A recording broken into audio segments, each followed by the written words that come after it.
దేవుని సన్నిధిలో దేవుని వాక్యం అందించడానికి దేవుడు అందించిన సమయం బట్టి ఆయనకు నేను వందనాలు తెలియజేస్తున్నాను. ఈరోజు ఆయన ఆరాధించాలి, ఆయన సేవించాలి, ఆయనతో సహవాసం చేయాలి అని చేరుకుని వచ్చిన మీ అందరికీ ప్రభు యేసు నామములో నా వందనములు శుభములు. వాక్యంలో కలగాలండి అపోస్తలుల కార్యముల గ్రంథము 8వ అధ్యాయము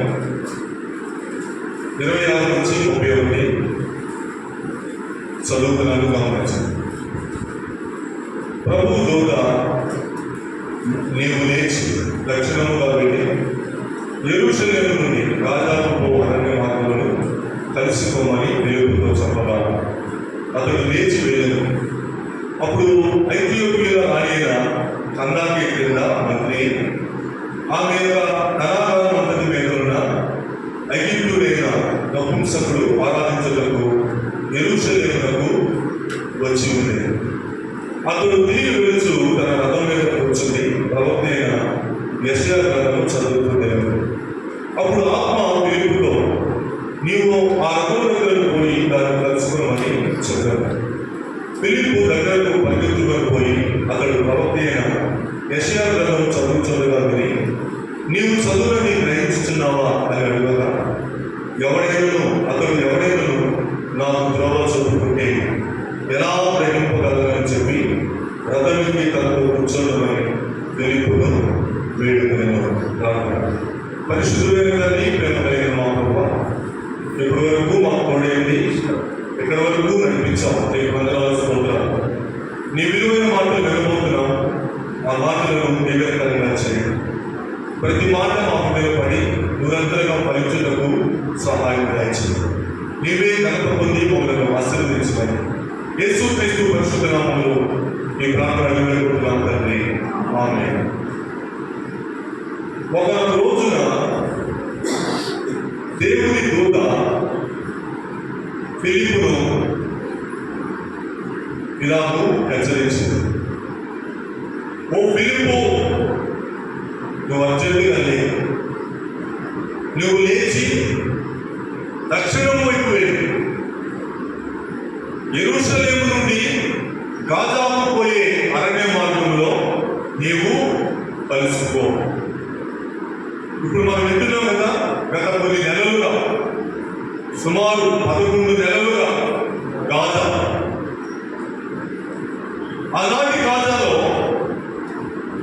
ఒక వ్యక్తి వెళ్తున్నాడు. యెరూషలేము నుండి పోబోతున్నాడు, ఇంకా పోలా. అది అరణ్య మార్గంలో పోతుంది. నువ్వు జాగ్రత్తగా అక్కడికి వెళ్ళి నేను ఎవరిని కలుసుకోమంటానో ఆయనను కలుసుకో అని ఫిలిప్పుతో చెప్పడం జరిగింది. ఎందుకు ప్రభువా, ఎవరితో ప్రభువా, ఏమి చెప్పమంటావు ప్రభువా అని ఏమి అడగలేదు, ప్రశ్నించలేదు. ఆనాడు దేవుని ప్రవక్తలందరూ, ఆనాడు దేవుని యొక్క శిష్యులందరూ చేసిన పనులన్నీ కూడా అవే.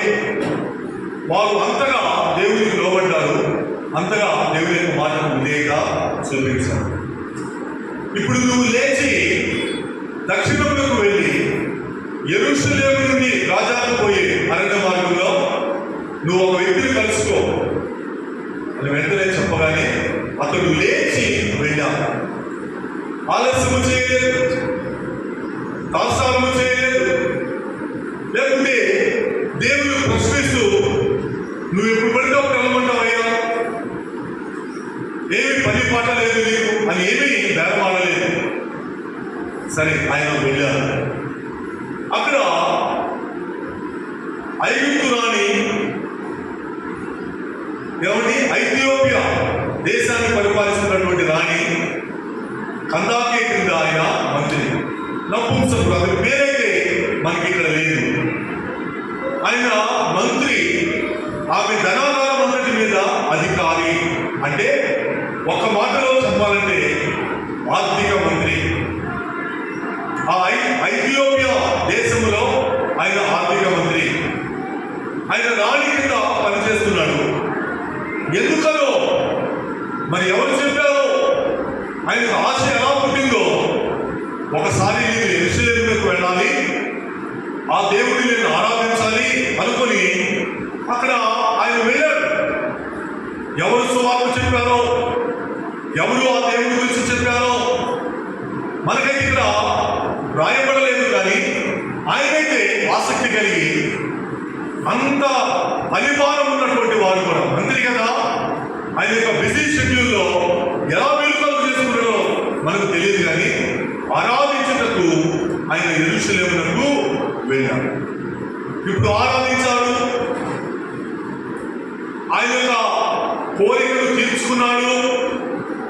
మరి మొక్కుబడి చెల్లించాడా, స్తుతించాడా, ఏం చేశాడో తెలియదు. ఆయన వెళ్ళిన పనిని ముగించుకొని ఆయన తిరిగి వెళుతూ ఉన్నాడు. ఆ వెళుతూ రథము మీద ఆ రోజు కూర్చుండి ఒక పుస్తకము, గ్రంథము చదువుతూ ఉన్నాడు. ఆ పుస్తకం అయితే చదువుతున్నాడు, కానీ ఆ పుస్తకం యొక్క భావము, ఆ పుస్తకం యొక్క అర్థము ఆయనకు తెలియలేదు. మరి మంత్రి కాబట్టి ఏమి చదువులేని వాడా అని అనుకోవడానికి వీలేదు. జ్ఞానం గలవాడే, చదువు కలిగిన వాడే, కానీ చదువుతున్నది ఆయనకి అర్థం కావట్లేదు. అప్పుడు అంటున్నాడు దేవుడు, ఫిలిప్పు, ఇదిగో నువ్వు ఖచ్చితంగా ఆ రథము దగ్గరికి వెళ్ళు. ఒక వ్యక్తి రథంలో ఉంటాడు, ఆయన ఒక పుస్తకం చదువుతూ ఉంటాడు, నీకు అది కనిపిస్తుంది, నీవు వెళ్ళి అతన్ని కలుసుకో. వెంటనే అక్కడికి వెళ్ళి ఆ రథము దగ్గరికి వెళ్ళి, సాగాలండి సాగాలండి, మీరేదో పుస్తకం చదువుతున్నారే, ఆ పుస్తకం మీరు ఎరుగుదురా, ఆ చదువుతున్నది మీకేమన్నా అర్థమవుతుందా అని అడగడం జరిగింది. ఆయన కూడా తను కప్పిపుచ్చుకుంటూ, తను బరువు చేసుకుంటూ తెలిసిన వాడిలాగా నటించలేదు. అక్కడ నేను తెలియదంటే నామోషి, నాకు అర్థం కావట్లేదంటే నామోషి అని ఆయన ఏమి దాచలేదు. ఆ అడిగిన ఫిలిప్పు అంటున్నాడు, ఇక్కడ అంటున్నాడు, నీవు గ్రహిస్తున్నావా, నీవు అర్థం చేసుకోగలుగుతున్నావా, నువ్వు పుస్తకం అయితే చదువుతున్నావు, అందులో ఏమి రాయబడింది అని అడిగితే ఆయన అడిగిన మాట, ఎవడైనా నాకు త్రోవ చూపుకుంటే, ఎవడైనా నాకు దారి చూపుకుంటే, ఎవడైనా దాని అర్థం నాకు చెప్పకుంటే నేను ఎలాగా గ్రహించదు. తన విధేయతను, తన తగ్గింపును, తన దీనత్వాన్ని అక్కడ కనపరుస్తున్నాడు. ఏదో నేర్చుకోవాలని ఒక తపన, ఏదో తెలుసుకోవాలని ఒక ఆశ ఆయనకు ఉంది. అయినా నిర్లక్ష్యంగా జవాబు చెప్పలేదు. నీకెందుకయ్యా దాటిపోయేవాడిని, నేనేదో చదువుతున్నానే, నాకు అర్థమవుతుంది, అర్థం కావట్లేదు, నీకెందుకు అని ఆయన ఏమో ప్రశ్నించారు. ఒక దీనత్వం కలిగి, తగ్గింపు కలిగి, నాకు ఎవడైనా దారి చూపకపోతే నాకు ఎట్లాగా తెలుస్తుంది. ప్రియమైన వాళ్ళరా, దేవుని యొక్క వాక్యము ఖచ్చితంగా త్రోవ చూపగలిగినది. అది చదవగానే అర్థమయ్యేది కాదు, అది చదవగానే మనకు గ్రహింపు అయ్యేది కాదు. నాకు ఎవడైనా త్రోవ చూపకపోతే నాకు ఎలాగా గ్రహించుకుంటా, నేను ఎలాగ నేర్చుకుంటాను అని విధేయతతో పలికిన ఆ మాటను మనము ఇక్కడ చదువుతున్నాం. ఏమన్నాడు తెలుసా? అయ్యా రా, నా రథమిల్లు, మీరెవరో జ్ఞానిలా ఉండాలి, మీరెవరో తెలిసిన వాళ్ళలాగా ఉండాలి, నన్ను ప్రశ్నించారు అంటే ఖచ్చితంగా దాని అర్థము మీరు ఎదిగిన వాళ్ళకి. రండి రండి రండి, నా రథం ఎక్కండి, నాతో కూర్చోండి, కొంత దూరం నాతో వస్తాను, నేను చదువుతుంది ఏదో నాకు చెప్పగలరు అని విజ్ఞాపనపూర్వకం, తగ్గింపు ధోరణితో అక్కడ అడుగుతాం జరిగింది. ఆయనలో ఏ కారణం లేదు, నేను చాలా జ్ఞానము కలిగిన వాడు, నేను మంత్రిని కదా అని చెప్పేసి వెర్రవేయలేదు, తగ్గించుకుంటున్నాను.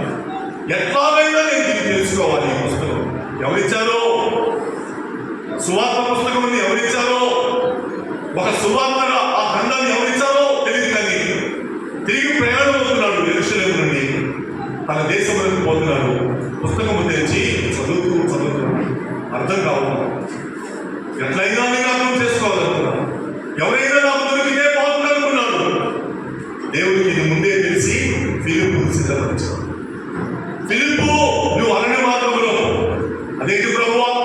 అరణ్యములే ఉంటారు. ఏదైనా ప్రాంతంలోకి పోమంటే పోతాను కానీ, ఏదైనా పట్టణంలోకి పోమంటే పోతాను కానీ అరణ్యములకు పోమంటున్నారంటే లేదు. ఆ మార్గంలో వెళ్ళబోతున్నటువంటి ఆ ఆర్థిక మంత్రి గురించి దేవుని ముందే ఫిలిప్పుతో చెప్పడం జరిగింది. సరే, వెంటనే రథం ఎక్కాడు ఆ యొక్క ఫిలిప్పు. సంభాషణ జరుగుతుంది, వాళ్ళిద్దరూ మాట్లాడుతూ ఉన్నారు. అతను చదువుతున్న పుస్తకము యెషయా. ఆ యెషయా గ్రంథాన్ని చదువుతున్నాడు. అక్కడ వస్తున్న భాగం ఏంటంటే, అతడు గొర్రెవలే బతుకు తేవను, బొచ్చు కత్తిరించు అని ఎదుట గొర్రె పిల్ల ఎలాగ మౌనంగా ఉండను అలాగే ఆయన నోరు తెరవను. యెషయా 53వ అధ్యాయంలోని ఆ భాగాన్ని చదువుకుంటున్నాడు. ఆయనకు అర్థం అవ్వలేదు. ఒక్క ప్రశ్న అయితే అడిగాడు, అయ్యా ఇది ఆ ప్రవక్త రాస్తున్నాడని చెప్పావు కదా, ఇప్పుడు ఆ మాటలు ఆ ప్రవక్త గురించా లేకుంటే ఆ ప్రవక్త ఎవరి గురించైనా చెప్తున్నాడా? ఏ దేవుడి గురించైనా చెప్తున్నాడా? అప్పుడు ఫిలిప్ అంటున్నాడు, అయ్యా మంత్రి గారండి, అది ప్రవక్త గురించి చెప్పుకునే మాటలు కాదు, అది సువార్త, దేవుని యొక్క వార్త, తండ్రి యొక్క వార్త, మానవాళి కొరకై తన యొక్క కుమారుని లోకంలోకి పంపించిన వరకు ఆయన సిద్ధపరిచిన మాటలు అని ఎప్పుడైతే ఆ సువార్త ఆయనకు ప్రకటించారు. ఎంతసేపు బోధించారో తెలియదు, ఎన్ని మాటలు మాట్లాడారో తెలియదు. అక్కడ బోధించిన తర్వాత చాలా ఆశ్చర్యం దేవుని దగ్గర అక్కడికి వెళ్ళాలి. ఒక చోటికి అక్కడ ఒక స్థలం వచ్చింది. ఏమిటో తెలుసా? నీళ్ళున్న ఒక చోటు, ఒక నీళ్ళున్నటువంటి ఒక భాగం వచ్చింది, ఒక ప్రాంతం వచ్చింది. ఫిలిప్పు, ఏమండి మంత్రి గారు, సువార్త మీకు అర్థమైంది కాదు, దేవుడి యొక్క వాక్యం మీకు చెప్పారు కదా, మీరు బాప్తిస్మం తీసుకోండి, ఇదిగో నీళ్ళు వచ్చాయి అనలా ఫిలిప్పు. ఆయనే ఆ మంత్రి గారికే దేవుడు గ్రహించారు. సువార్త నమ్మాను, సువార్త చదివాను, సువార్త విన్నాను, అర్థమయ్యింది, తన హృదయం తెరవబడింది. వెంటనే ఆ నీరు రాగానే, ఆ చోటు రాగానే అడుగుతున్నాడు, ఫిలిప్పు గారండి, నాకు బాప్తిస్మము ఇస్తారా? నేను బాప్తిస్మము పొందుతాను, నేను రక్షింపబడతాను, నా జీవితాన్ని కాపాడుకుంటాను. ప్రియమైన దేవుని ప్రజలారా గమనించారు, సువార్త చెప్పబడిన తర్వాత త్రోవ చూపబడుతుంది. ఆ త్రోవ చూపబడిన తర్వాత ఒక గ్రహింపు మనకి కలగాలి. గుడ్డివారికి త్రోవ చూపించలేడు. ఈరోజు ప్రపంచంలో జరుగుతుందంతా అదే. కొంతమంది గుడ్డివారికి త్రోవ చూపాలనుకుంటున్నారు. వారి త్రోవ చూపకపోగా ఇంకా వారి దారులను మూసివేస్తున్నారు. ఈ మధ్య నేను చెప్పాను, జ్ఞాన సత్య స్వరూప సంబంధమైన గ్రంథం గలవారు చేసిన మొదటి పని వృద్ధి వారికి వారు త్రోవ చూపుతారు. ఆ గ్రంథము కలిగిన వారు 4 లక్షణాలు కలిగి ఉంటారని చెప్పారు. ఈ మధ్య ఒక నెలన్నర అయింది ఆ వాక్యం చెప్పారు. కాబట్టి ఇప్పుడు దేవుని సేవకుడు ఎవరు? కన్నులు గలవారు. దేవుని సేవకుడు ఎవరు? చూపు గలవారు. వృద్ధి వారికి త్రోవ చూపిస్తారు. ఇక్కడ అందుడైనా వృద్ధివారైనా చదువుతున్నది ఏంటో నేర్చుకోలేని తెలుసుకోలేని వారైనా ఆ ఆర్థిక మంత్రికి త్రోవ చూపారు. సాధారణంగా ఆ పుస్తకము యెషయా అని, దాన్ని రాసింది యెషయా అని. ఆయన ఒక గొప్ప ప్రవక్త అండి. తన గురించి రాసుకోవట్లేదు, దేవుడి గురించి రాస్తున్నాడు. ఆ దేవుడి లోకానికి పంపబోతున్న తన కుమారుడి గురించి రాస్తున్నాడండి. ఆ కుమారుడు వచ్చి ఇలాగ చేయబోతున్నాడు, ఇలాగ చేయబోతున్నాడని ఆ కుమారుడు గురించిన సువార్త ప్రకటించడం జరిగింది. త్రోవ చూపడం జరిగింది, వాక్యమును బోధించడం జరిగింది. అందుకే అన్నాడు, ఎవరైనా నాకు త్రోవ చూపకపోతే, ఎవరైనా ఈ వాక్యాలను నాకు నేర్పకపోతే నేను ఎలా గ్రహించగలను? ప్రియమైన దేవుని ప్రజలారా, మీరు ఎంతమందికి అనేక సంవత్సరాలుగా త్రోవ చూపబడుతుంది? మీరు ఎంతమందికి అనేక సంవత్సరాలుగా దేవుని యొక్క వాక్యములు బోధించబడుతున్నాయి? గ్రహించగలిగినా ఆ దేవుడి ప్రేమ మీకు అర్థమైందా? ఆ సువార్త ఏమిటో మీరు తెలుసుకోగలిగారా? బాప్తిస్మం ఇస్తాను తీసుకొని సేవకుడు ఎప్పుడు చెప్పకూడదు. త్రోవ చూపే పనే తన బాధ్యత, దారి చూపే బాధ్యతే తనది. బలవంతంగా మీరు రక్షణ పొందండి, మీరు బాప్తిస్మం తీసుకున్నారంటే ఈరోజు చాలా మంది దాని విలువ తెలియకపోతే ఎరగకే తీసేస్తున్నారు. వెలుగు రావటల్లా, గ్రహింపు రావటల్లా, ఆ సువార్త ఎంత విలువైనదో వారికి అర్థం కావటల్లా, అర్థము పద్ధము లేకుండా ఈరోజు బాప్తిస్మం తీసుకుంటున్నారు. రక్షణ అన్నది వారు నిజంగా తెలుసుకోకుండానే నశించిపోతున్నారు. ఆ ఆర్థిక మంత్రి ఆ రోజు గ్రహింపు వచ్చిందానికి, జ్ఞానం వచ్చింది. ప్రియమైన వాళ్ళారా, ఆయన అడుగుతున్నాడు ఎందుకు తెలుసా? 2:34 వచ్చిన వారు త్రోవలో వెళ్ళుచుండగా వెళ్ళుచుండ ఒక చోటకి వచ్చినప్పుడు నపుంసకుడు ఇదిగో నేను. నపుంసకుడే అంటున్నాడు, ఆ ఆర్థిక మంత్రి అంటున్నాడు, ఫిలిప్పు గారు ఇదిగో నేను వచ్చింది. మనకు అవసరమైన చోటు వచ్చింది, నేను రక్షింపబడవలసిన చోటు వచ్చింది, నేను బాప్తిస్మం పొందవలసిన చోటు వచ్చింది. నాకు బాప్తిస్మం ఇచ్చుటకు ఆటంకం ఏంటయ్యా? నేను బాప్తిస్మం పొందడానికి నాకు ఆటంకం ఏమిటి? నాకేమైనా ఆటంకం ఉందా? ఇంకా నేను నమ్ముతున్నాను ఆయన దేవుడు, ఆయన రక్షకుడు, ఆయన లోకంలో రాలైన లోకరక్షకుడని నేను నమ్ముతున్నాను. నాకేమైనా ఆటంకం ఉందా? నాలో ఇంకేమైనా పాపం ఉందా? తీసుకోకుండా ఉండడానికి ఇంకేమైనా శోధన ఉందా? చెప్పండి అని ఆజ్ఞాపించను. వెంటనే నిలుపుమని, రథం నిలుపుమని ఆజ్ఞాపించను. అక్కడ 1 నంబర్ వేసి కింద ఏమి రాస్తున్నాడు చూడండి, అది చాలా అర్థవంతమైన మాట. కొన్ని ప్రాచీన ప్రజలలో ఫిలిప్పు నీవు పూర్ణ హృదయంతో విశ్వసించిన పొందవచ్చునని చెప్పాను. ఆయన అడిగిన ప్రశ్న, ఇప్పుడు ఫిలిప్ ఇచ్చిన జవాబు ఏంటో తెలుసా? నీవు పూర్ణ హృదయంతో నమ్మితే, ఆయన నీ కోసమే వచ్చాడు, ఆయన నీ కోసమే రాబోతున్నాడు, ప్రాణం పెట్టబోతున్నాడు అని నువ్వు నమ్మితే నువ్వు పొందవచ్చు. ఒక ప్రశ్న అడిగాడు, దారి చూపబడింది. ఆయనకు వెంటనే ప్రశ్న బయలుదేరింది, అయ్యా ఏదొచ్చాయి?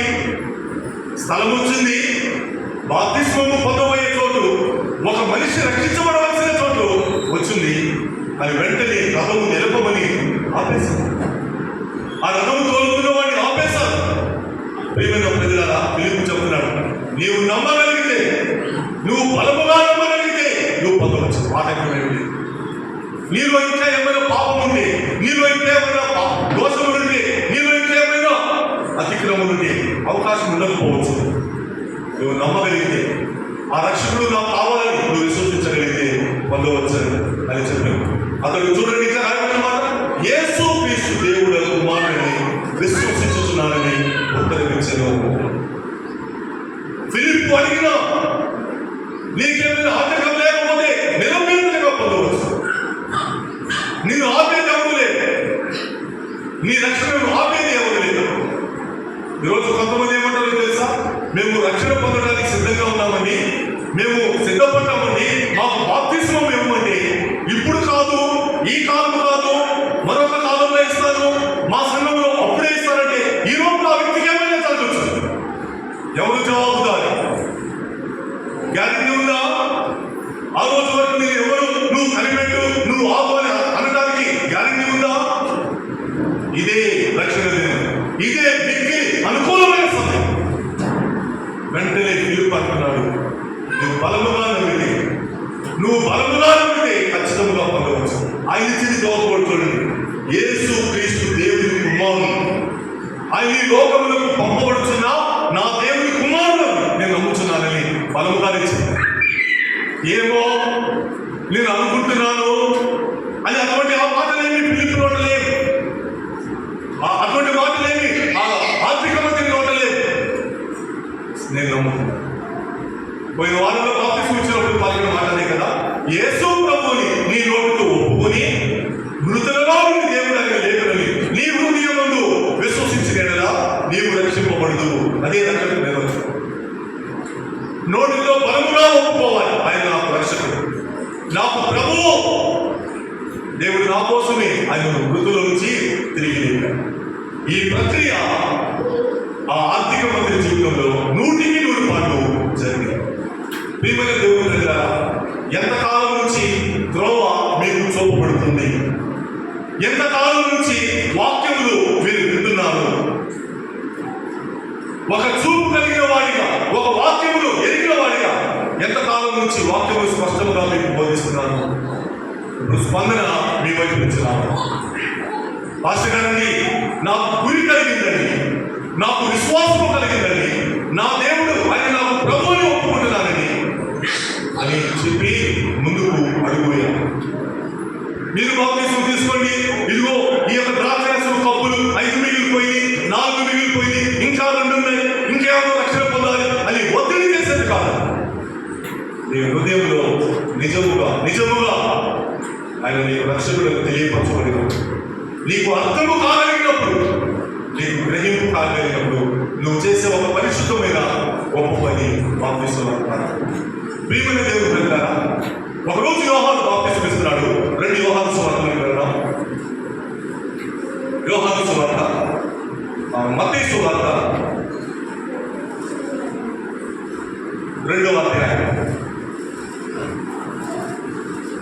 3వ అధ్యాయం 1వ వచనం. మత్తయి సువార్త 3:1 వచనం. ఆ దినములందు బాప్తిసం నుంచి యోహాను వచ్చి పరలోక రాజ్యము సమీపించి ఉన్నది, మారు మనసు పొందుడని యూదయ అరణ్యములో ప్రకటించుచుండెను.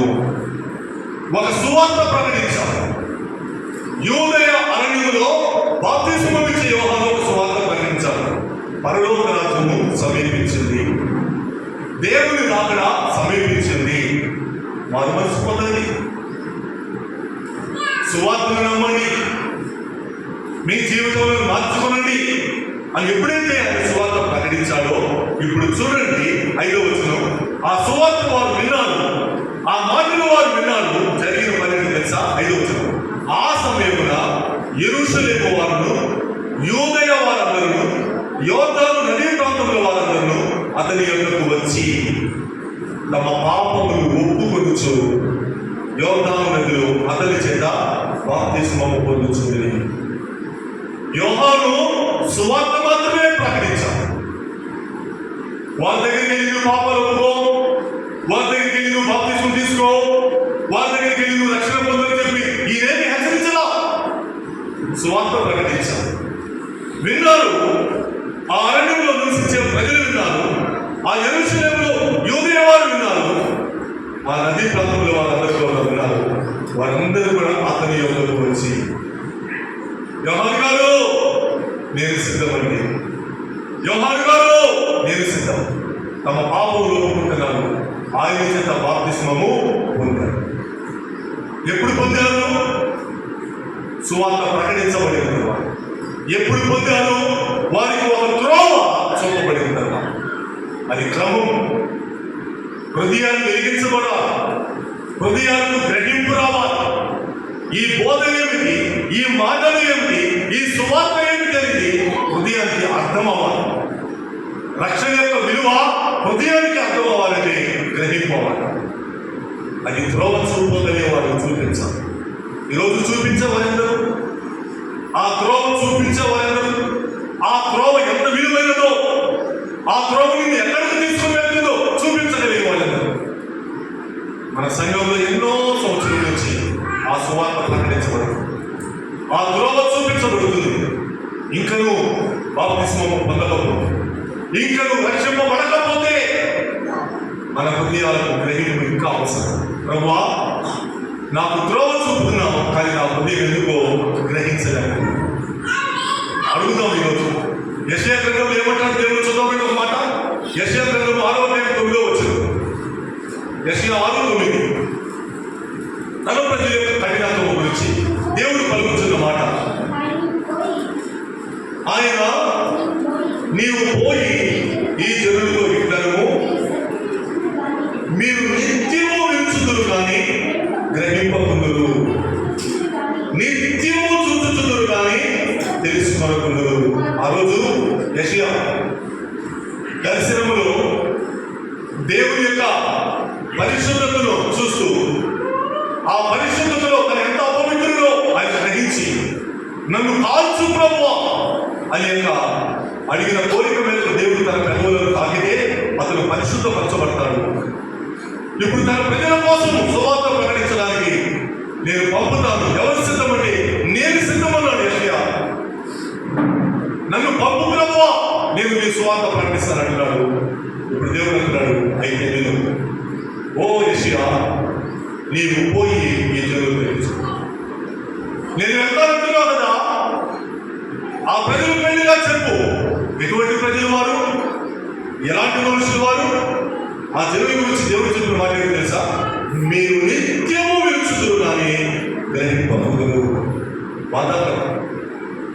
ఆ ఐథియోపియా దేశపు నపుంసకుడు ఆ ఆర్థిక మంత్రి ఎన్ని నిమిషాలు విన్నాడో నాకు తెలిసి గంటలు కూడా అయ్యాడు.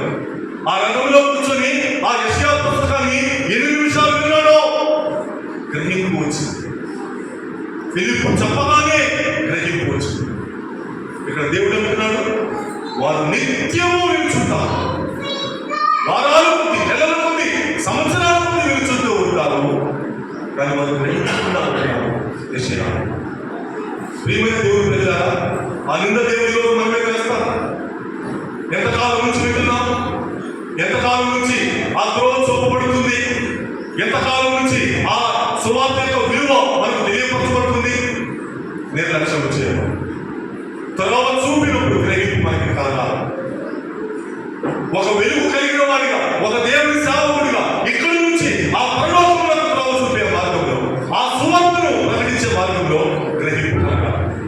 ఆ రోజు తన ప్రజలకు ఉన్న పెద్ద రోగం ఏంటంటే నిత్యము వింటారు, నిత్యము వినేవారే కానీ వారికి గ్రహింపు లేదు. నిత్యము చూదురు కానీ తెలుసుకోలేకపోతున్నారు. ఏ ప్రయోజనం?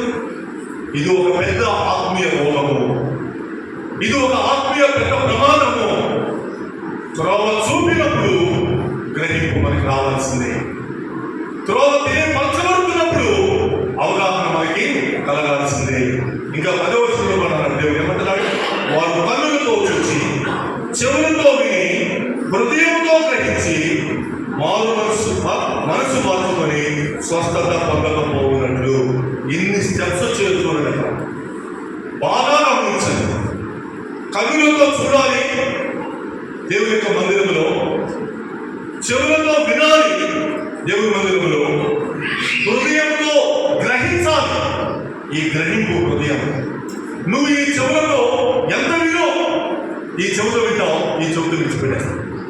ఈ చెవుతో విన్నది నువ్వు ఇక్కడికి వచ్చి చూస్తూ, ఇక్కడికి వచ్చి వింటూ ఉన్నది నీ హృదయంలోకి చొచ్చుకొని పోవాలి. అప్పుడు అది గ్రహిస్తాను, అప్పుడు నీ హృదయం గ్రహిస్తాను. ప్రార్థన చేసుకుని వస్తున్నావా ఎప్పుడైనా? ప్రభువా, నీ మందిరానికి వెళ్తున్నాను, నీ మందిరానికి వెళ్తున్నాను, నీ వాక్యం వినబోతున్నాను, అది నా చెవులలో నుండి నా హృదయంలోకి చొచ్చుకొని వచ్చినట్లుగా నీ కార్యం చేయాలి. గ్రహించాలయ్యా, నిన్ను గ్రహించలేకపోతున్నా, ఇంకా వెనకబడిపోతున్నా. అక్కడ ఎంత స్పష్టముగా దేవుడు చెప్తున్నాడు. కన్నులతో చూచి, చెవులతో విని, హృదయంతో గ్రహించి. ఇప్పుడేం జరిగింది? తర్వాత మనసు మార్చుకొని. 4వ పని, గొప్ప పని అదే. మనసు మార్చబడుతుంది, హృదయం మార్చబడుతుంది, బుద్ధి మార్చబడుతుంది, మన బ్రతుకు మార్చబడుతుంది. ఆ రోజు ధనవంతుడు అదే అనుభవాన్ని సంపాదించాడు. ఆ దేవసేవకుడు ఫిలిప్పు కనులారా చూశాడు. ఆ ఫిలిప్పు చెబుతున్న సువార్తను చెవులారా విన్నాడు. ఆ చెవులోకి వెళ్ళిన ఆ మాటలు ఆయన హృదయంలోకి చొచ్చుకొని వెళ్ళి గ్రహింపు కలిగేసింది. ఇప్పుడు ఆయన మనసు మార్చుకున్నాడు. వెంటనే అంటున్నాడు, ఫిలిప్పు గారిని నా రథం ఆపేశాను, నా మనసు ఎందుకో ప్రేరేపిస్తుంది, నా హృదయం ఎందుకో ప్రేరేపిస్తుంది, నా హృదయం గ్రహించింది ఆ దేవుడిని, నా హృదయం తెలుసుకుంటానంటుంది. చూసారా ఎంత గ్రహింపు? మీరు చూడగానే సంపూర్ణమైన బాప్తిస్మం పొందడానికి ఆయన సిద్ధపడ్డాడు. అప్పుడు ఫిలిప్పు అంటాడు, నేను హృదయంతో బలంగా అంటే మీకు అర్థం లేదండి. నమ్ముతారా మీరలా? ఏదో కొంచెం అండి, ఏదో ఈ వారానికండి, ఏదో ఈ నెలకండి అని అంటారా? కాదు కాదు, అది బలముగా. అప్పుడు అంటున్నాడు ఆయన, యేసు క్రీస్తు ప్రభువుని ఆయన నేను నమ్ముతున్నాను, నా కోసమే ఆయన లోకానికి వచ్చిన రక్షకుడిగా నేను నమ్ముతున్నానని సాక్ష్యం చెప్తాను. 4 కనులతో చూడాలి, చెవులతో వినాలి, హృదయంతో గ్రహించాలి, మనసును మార్చుకోవాలి. ఇప్పుడు 5వది జరిగేది ఏంటో తెలుసా? స్వస్థత పొందుతాం. ఏ స్వస్థత ఇది? శరీరంలో సంబంధించింది కాదు, ఈ అవయవాలకు సంబంధించింది కాదు. ఆత్మ స్వస్థత. ఆత్మకు స్వస్థత కాదు, హృదయములకు స్వస్థత కలగాలి. ఈ 5 కార్యములు ఆ రోజు ఆ ఆర్థిక మందికి కలిగాయి. ప్రియమైన దేవుడు ప్రజలారా, మీ హృదయం అలా గ్రహించగలుగుతుందా? మీ మనసు అలా మిమ్మల్ని ప్రేరేపిస్తుందా? ఒకవేళ ఇంకా ఎవరైనా బాప్తిస్మం తీసుకోకపోతే, ఇంతకాలం నుంచి నాకు ప్రోత్సాహపడుతుంది ప్రభా, నేను ఎందుకు వెళ్ళలేకపోతున్నా, ఒకరి విన్నా నేను ఎందుకు గ్రహించలేకపోతున్నా? నా హృదయానికి ఆ గ్రహింపు శక్తి, మారు మనసు పొందడానికి సహాయం చేయండి. నా మనసు మార్చుకోవాలి, నేను స్వస్థత పొందాలి. నేను పాపపు రోగంలో ఉన్నాను, నేను పాపపు రోగంతో ఉన్నా, నన్ను స్వస్థపరచగలిగిన వాడు. ఒక వచనాలు చెప్పి నేను ముగిస్తానండి. 43వ కీర్తన 3వ వచనం. 43వ కీర్తన 3వ వచనం ఏమంటున్నాడు ఆయన? దేవుని వాక్యం ఏమంటుంది?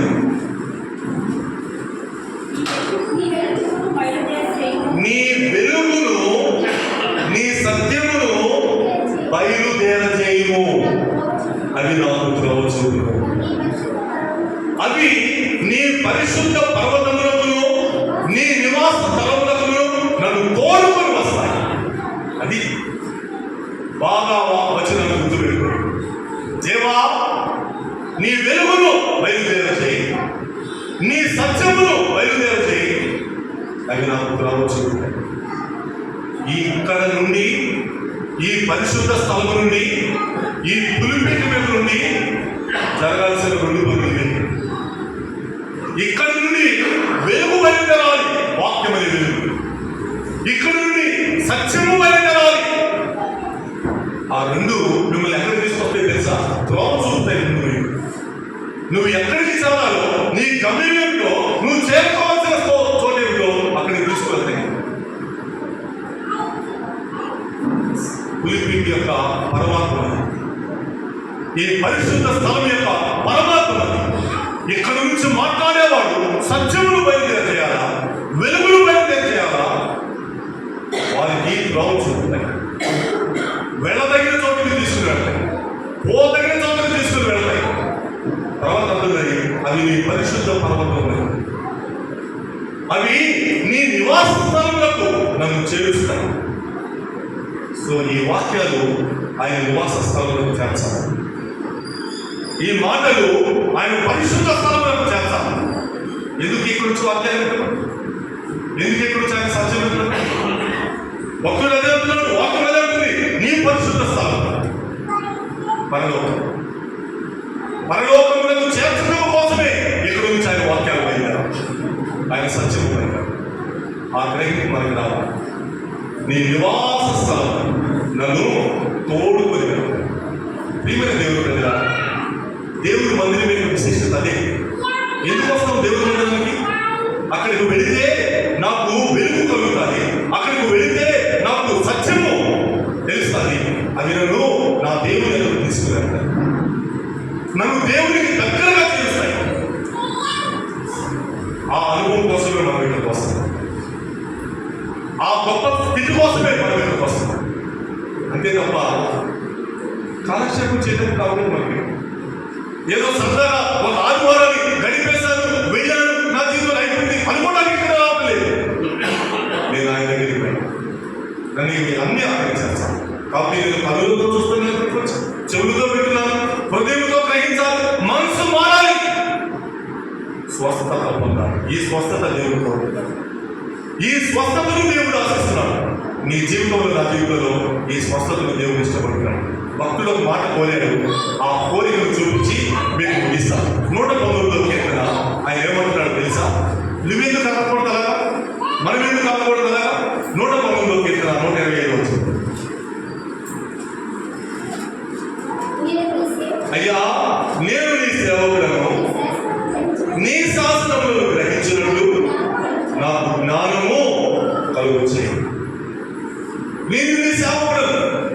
నేను నీ పేరు పెట్టబడిన వాడిని, నేను విశ్వాసిని, క్రైస్తవురాలు అనుకుంటున్నారయ్యా. అనుకుంటే సరిపోదు. ఇప్పుడు ఏం చేయాలా? నీ శాసనములను గ్రహించినట్లు, నీ వాక్యములను గ్రహించినట్లు, నీ సత్యములను గ్రహించినట్లు నాకు జ్ఞానము దయచి, గ్రహింపు దయచి. ఎంతకాలం వింటున్నా ఇంకా గ్రహింపు రావట్లేదా? నా దేవుడు నాకు ఏమై ఉన్నారు, ఆయన సువార్త ఇంకా నాకు అర్థం కావట్లేదా? ఎక్కడో తేడా. ఇక్కడి నుంచి ఆయన చెప్పేదాలో తేడలేదు, ఇక్కడి నుంచి ఆయన నీకు త్రోవ చూపేదాలో తేడలేదు. ఎక్కడో సరిగా చూడలేకపోతున్నావా? సరిగా వినలేకపోతున్నావా? విన్నది ఈ చెప్తని ఆచరణకు వెళ్ళిపోతుందా? హృదయంలోకి వెళ్ళకుండా హృదయంలోని గ్రహింపులోకి తీసుకురావు. ఆ రోజు ఈ మాటలన్నిటిని కూడా ఐథియోపియా ఆర్థిక మంత్రి జీవితంలో దేవుడు జరిపించాడు. ఒక్క పూటలో, కొన్ని గడియలలో, కొన్ని నిమిషాలలో కూర్చున్నాడు, విన్నాడు. హృదయం అర్థమైంది.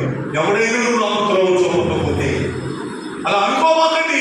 ఆర్థిక మంత్రి గారు నేనున్నా, అలా భయపడమాకండి, అదరిపడిపోకండి, నేనున్నా అని త్రోవ చూడాలి, అని దారి చూడాలి. వెంటనే ఆయన స్పందన అద్భుతంగా వచ్చింది. మీరు కూడా స్పందన రావాలి. బాప్తిస్మం తీసుకోమని గురించి చెప్పబడ్డాము. నేను సిద్ధము, ఈ వాక్యములను తాకింది, ఈ వాక్యము నాకు గ్రహింపునిచ్చింది, ఈ వాక్యములను రావచ్చు. ఆ స్పందన కలగాలి. కాబట్టి అడుగుదాం. ప్రభువా, జ్ఞాని అయిన దావీదు అడుగుతున్నాడు, నీ శాస్త్రములను గ్రహించినట్లు, నీ త్రోవ చూపే ఆ మార్గములను నేను గ్రహించినట్లు నా యొక్క చెవులను నా జ్ఞానం దయచి అడుగుతున్నాను. అడుగుదామా? సో దేవుని యొక్క మందిరములకు వెళ్ళాలి, దేవుని యొక్క పరిశుద్ధ స్థలములకు వెళ్ళాలి. ఒకరోజు ఈ గ్రహింపు, ఒకరోజు ఈ రక్షణ నేను అక్కడికి చేర్చాలి. సో వెలుగును సత్యమును దేవుని గురించి బయలుదేరుతుంటే ఇంకా మనం అలక్ష్యం చేయమని.